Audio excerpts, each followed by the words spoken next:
I have not spoken publicly for 2 years about this, and I have a lot of thoughts, and I think about this every day.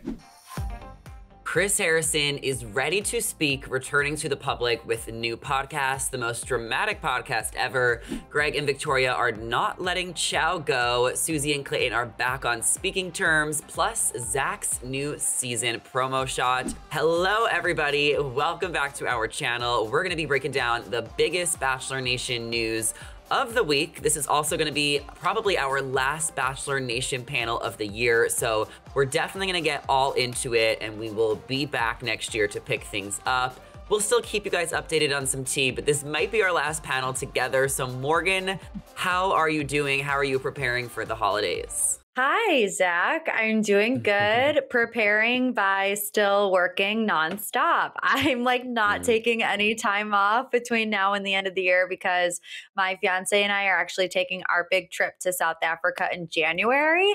So I'm still going full steam ahead. And then once those holidays are over, 2023, I'll be going on my vacation. What about you? Oh, I love that. Well, I'm going to be taking my end of the year trip to Arizona. I'm leaving Friday. I'm going to go there for about a week and check out Scottsdale and Phoenix and Sedona, maybe the Grand Canyon. I don't really know if I want to hike, but I have to at least see it. So I'll keep you guys posted. But we're definitely looking forward to, kind of enjoying some life and the end of the year and looking forward to 2023. So we have to leave all this Bachelor Nation drama behind us here. So let's start breaking things down. Also, if you're new to our channel, be sure to give this video a thumbs up and subscribe so you're always updated. Like I said, we'll still be posting videos now until the end of the year, and the news cycle will start in January. So Morgan, the first big topic is obviously that Chris Harrison is ready to address Bachelor Nation with his new podcast, the most dramatic podcast ever,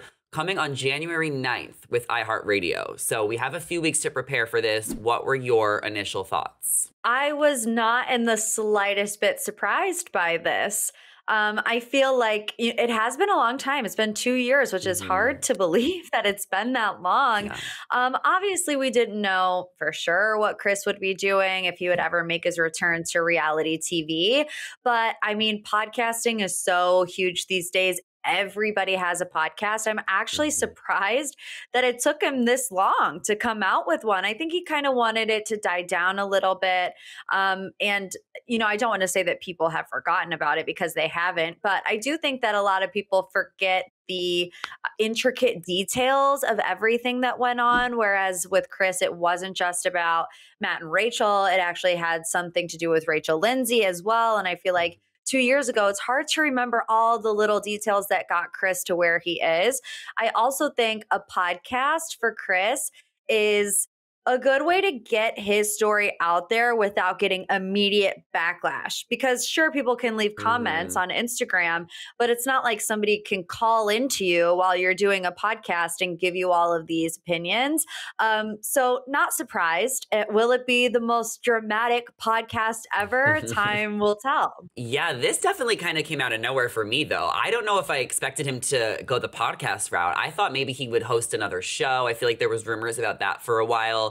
We didn't know if he was going to just give up working in the entertainment industry, because it's not like he died. Like, he still was living his life. He's engaged. He takes care of his kids. He has a restaurant in Dallas. So, he's still living his life, but he hasn't truly addressed Bachelor Nation and the controversy.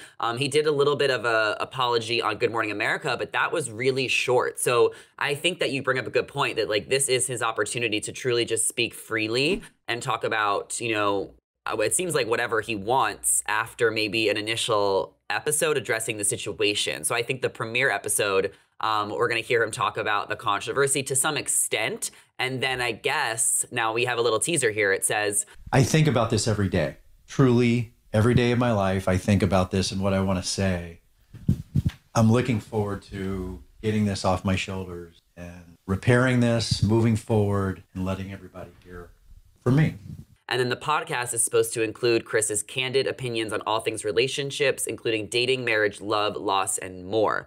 So it sounds like to me, Morgan, he's going to address the controversy on episode 1 and then shift the podcast to all these other topics. Do we think he's going to have Bachelor Nation couples, possibly other people in the entertainment industry. But Morgan, I want to hear what you think he's going to say about the controversy, because he has to address it, but didn't he also sign an NDA? Did he get paid out by The Bachelor millions of dollars? Like, what can he really say? Yeah, so I mean, I don't know a whole lot about NDAs, but I know from my limited experience in the entertainment industry that 2-year contracts are pretty standard. 1-year contracts are usually very short. So, just speaking from personal experience, every time I'm up for my contract negotiation, it's always a 2-year deal. So I'm thinking maybe their agreement with the Bachelor franchise, ABC in particular, was your NDA lasts 2 years. You can't work in TV for 2 years because that might have been a conflict of interest, even though he was let go. So yeah, I just think he kind of needed some time, maybe legally, also for the dust to settle. I don't know what he's going to do besides the first episode, except more behind the scenes. Because, we have a lot of these podcasts where they interview Bachelor Nation people. We have the Vile Files, we have Reality Steve, we have Dave Neal, who they all have not the ABC umbrella. It's not clickbait. It's not Bachelor Happy Hour, to where Chris can do that better than anybody else now, because he has all the behind the scenes experience from day one of this show airing 20 years ago. Will it be? I honestly do think it will be something different and something that only Chris Harrison can bring to the table. Does that mean I'll listen to every episode? I don't know. I will definitely listen to the first one. Oh, yeah. I'm anxiously awaiting what he has to say. I think that it's been a long time since, that interview and that controversy, that he's probably grown so much and changed from the experience. And I think that we, watched this man on our TV for 2 decades. I mean, I've been watching The Bachelor since I was a kid. So it's not like, when that situation happened, we don't just throw him to the side like he's not a human being. Of course, he messed up and he made mistakes and he spoke wrongly. And I'm definitely willing to give him the opportunity to hear what he has to say on the podcast and see how he's reflected and grown and learn. And I think it's up to Bachelor Nation, especially the fans of him and the POC community to decide if they want to listen and, give him another chance, or at least just hear him out and hear what he has to say. I think that there will be certain things he can't say, probably legally, but I think that, he can still talk about himself and his experiences since the show. So it'll be an interesting update. And then I'm kind of the type of person where I only really listen to podcasts based on the guests. I think there's so many, and I want to support all my friends who are podcasters, but it really depends on the guests, I think, to really hook me. So we'll see what happens. I mean, do you have any other final thoughts for Chris? Is there anyone you would want to see on his podcast? Oh, who would I want to see? Honestly, Rachel Lindsay.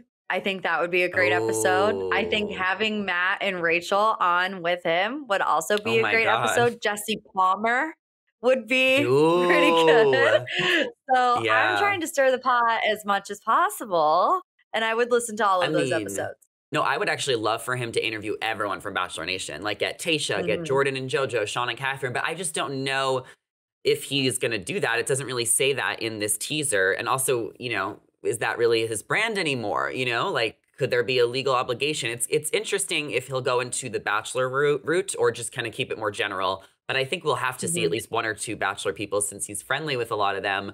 Moving on to our next topic. This one's a little funny and silly. Greg and Victoria, they're not letting Ciao die. So it's been a few weeks since the Paradise reunion where Greg and Victoria showed off their matching tattoos that say Ciao to pay tribute to their rendezvous in Italy this summer after the Johnny Victoria scandal. They've been commenting Ciao under each other's pictures for a while, and Greg got Victoria a bunch of flowers that spell Ciao, what he put on his Instagram story this morning. So they're still talking about it daily. Morgan, is it time to let Ciao die? And what do you think about getting matching tattoos with your partner after like a week? They're never going to let it die. I think they love the attention that it brings the two of them, which, hey, more power to them. If you want to get people talking, that's the way to do it. My fiance David and I have talked about getting tattoos together. I don't think we've ever talked about like getting the same exact thing. But my fiance has like a full sleeve. So for him, getting another tattoo, whether it be matching mine or not, is like totally not a big deal to him at all because he has an arm full of them. I don't think Yeah. I would ever get exactly the same thing, but maybe we would go together to get tattoos. I mean, it's cute. I think there's been a lot of situations where people get tattoos and then they break up and then they have to get them removed or, figure out a way to change it. Most recently, Pete Davidson, he got like My Girl's a Lawyer branded. I know Rob Kardashian and Adrienne Bailon had matching tattoos of each other's names and then they had to get rid of it. So, I mean, luckily Ciao is really small, but I think it's cute for them. I think it pays tribute. I personally would never get a tattoo, but that's just me. I wouldn't want a needle on my wrist. I don't even like to wear jewelry. I'm really simple. So yeah, ciao to this Ciao. subject. Okay.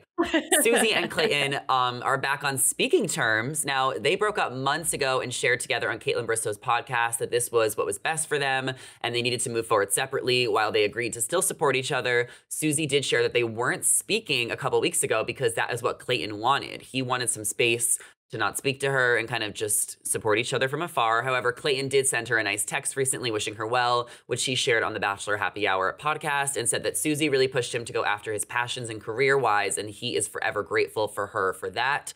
And yesterday, Susie actually posted on Instagram that her and Clayton are now back on speaking terms after a couple of these podcasts, and she's excited to go back to roasting him again.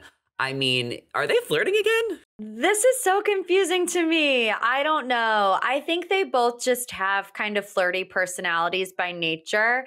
And, you always want to go back to that comfortability level that you have with a significant other. Would it be entirely shady of me to say that I don't think that this will last? I think that they probably will have the same conversation where we need to take a step back. It's a little too soon. The feelings haven't gone away. I feel like anytime you go through a breakup in life, you miss that person, obviously. And speaking from experience, when I broke up with my boyfriends, I'd go back a couple times. And looking back, I kind of wish that I hadn't. I think it's a little different for Clayton and Susie because they didn't end on bad terms. But anytime that there's still feelings there to start kind of texting and flirting on social media, it's like, how is that going to help you get over the person? Personally, I don't think that it does. Yeah, it almost seems like maybe though that they are completely over each other and that they still just want to like honor their friendship and their commitment that they had so they can poke fun at each other, which I think is healthy. And I think it shows that like you sometimes can still be friendly with your exes. But it does feel like there is a little bit of the roasting, which she mentioned. If there is a little subliminal flirting, you never know, just because they did take a few months apart. So maybe they'll find their way back together. I personally don't think so. But I think it's still fun to show that exes can be friends. So we'll see. Also, Zach, he is our new bachelor, and it's "'Tis the Season." So this is his promo poster and tagline. It says, "Zach is the new bachelor. 'Tis the season to be here for the right reasons." He's coming back January 23rd. So I'm wondering what you think of his tagline. We love taglines here since we're Housewives fans. And then we also got like a little 30-second promo video this week with the song "I Want Someone Who Loves Me" by Lil Nas. So, overdone? Do we love it? Yeah, I mean, it is overdone, obviously, for the right reasons. We've heard it a million times. A million. I have no hope in the Bachelor franchise. It's like, are they really here for the right reasons? Are they really ready to be married? How many of them have actually lasted? Like 2% of the couples. And half the time they're only dating. We very rarely get engagements that last longer than 6 months. We very rarely get a wedding, so we never get a wedding. Is he here for the right reasons? We never get a wedding. It's so annoying. And we had to wait 5 years for JoJo and Jordan to have their wedding. So come on. I think that Zach is genuine in his want to be engaged and in his want to be in love. But I just don't have high hopes. Yeah. Hey, I don't blame you. Tis this. It just feels like they're going backwards. Like 'tis the season for they really need to freshen up the show desperately. So who knows if Chris Harrison's podcast will put them out of business. And I actually did hear a little bit of tea this week that I thought I'd pick your brain about from Bachelor in Paradise Canada. Now, they actually filmed that in the summer too, but Kevin is one of the bartenders, Kevin and Astrid, for Bachelor in Paradise Canada, and he went on Clickbait Nation this week, and he said that Canada season 2 for Paradise is coming back in March, and that they're doing something different this year where they're having reality stars from other reality shows come on Canada. So there's going to be some Big Brother people on there, and they're also letting a few fans come on as well. So they're really mixing things up, and I've heard that possibly we can expect to see Connor the Cat as well as Chelsea from Matt's season, and then Tessa from Clayton's season. And those are the only names that I have heard that actually went, but it's going to be a little bit of a mix. What do you think about that? I like that. I like it a lot. I think it keeps things entertaining. It's much more entertaining than having a side storyline of Ashley and Jared going to Mexico to try to reconnect after having a baby. You know, like, I think there are ways that you can freshen up the show without doing gimmicky things like that, which clearly didn't go over well. And it's no hate at all to Ashley and Jared. I love them. They're one of our only successful couples. So I'm not shading them, but I just think when you had 2-hour episodes Monday and Tuesday for like 2 months, it was so much. But yeah, I would love to see them do that. I don't know if they would keep it under the Bachelor in Paradise umbrella, or maybe if they would like spiral it into a new kind of show. But also, like we talked about earlier, contracts are always involved with reality TV. So who would be able to even go on it? It would have to be contestants that are kind of removed. But, you know, we have seen a lot of Bachelor Nation hanging out with the Love is Blind people lately. So maybe that'll be our next crossover somehow, some way. For sure. I mean, I think Canada wants to kind of get some viewers picked up. So a little twist doesn't hurt nobody. Thank you for the tea, Kevin, because I feel like everyone forgot about Bachelor in Paradise Canada. Well, that's all we have today with our Bachelor Nation headlines. Like we said, this might be our last Bachelor panel this year, but don't worry, we'll be back. So we want to hear what everyone's thoughts are on Chris Harrison, Susie, Clayton, Greg, Victoria, and Zach. Let us know in the comments, and be sure to subscribe to our channel and ring the bell so you're always updated on all things Bachelor Nation. I'm your host, Zachary Reality with Morgan Wright. Our socials are on the screen right now, so be sure to give us a follow. Come say hello. Follow us on our trips to Arizona and South Africa. Thank you all for watching. We'll see you in the next one. Bye.